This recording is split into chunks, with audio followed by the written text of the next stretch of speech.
El libro El sueño de la paz es una recopilación del inicio del proceso de diálogo entre gobierno y guerrilla. Una obra escrita por uno de sus protagonistas, Miguel Ángel Sandoval, quien conversó con Ben Keichin y habló de la actualidad de lo vivido hace más de 20 años y en la necesidad de reactivar la cultura del encuentro. Veamos.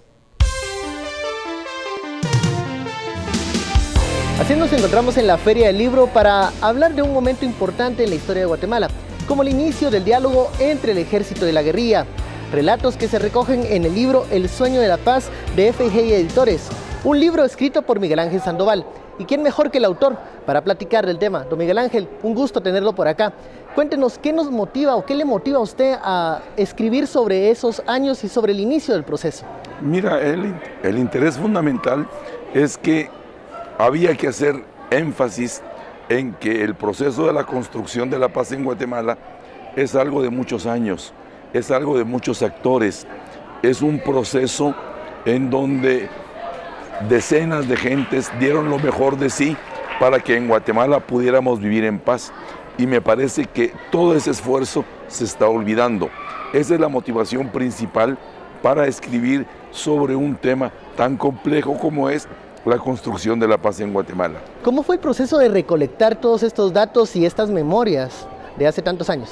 Mira, la fuente fundamental está en los compañeros míos de la Comisión Política y Diplomática de la guerrilla, quienes cada quien guardó algo, cada quien guardó una parte de ese proceso, y luego yo me di a la tarea de juntar, articular, utilizar la información para que el libro tuviera, más allá de las memorias personales, fuente documental, datos duros a efecto de que fuera un libro serio, un libro que aborda ese proceso de la construcción de la paz con una óptica, yo diría que intelectual, académica, pero sobre todo humana.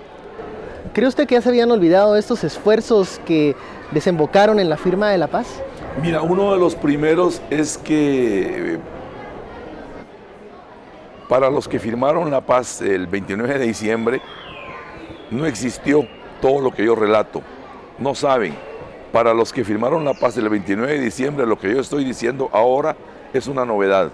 Ni siquiera ellos sabían de eso, ¿verdad? Yo digo que circunstancialmente firmaron la paz, pero este era un proceso que ya venía desarrollándose y que ya tenía mucha agua corriendo debajo de lo que yo diría los puentes de la paz. ¿Cuál es la importancia de esas rondas en Madrid? ¿Cómo se dieron y cuáles fueron los riesgos que ustedes corrieron en esa ocasión? Mira, los riesgos principales fueron por la parte gubernamental, que estuvieron a punto de recibir 1 o 2 golpes de Estado, ¿verdad? Y por la parte nuestra era que los compañeros llegaban incluso a acusarnos de alta traición por estar conversando con el ejército de Guatemala, cuando el ejército nos bombardeaba todos los días. Creo que ese es un punto que hay que retener mucho, al extremo que uno de los iniciadores por parte del gobierno en las pláticas, ¿verdad? Danilo Varías, fue asesinado en la ciudad de Guatemala por su posición ante el tema de la construcción de la paz.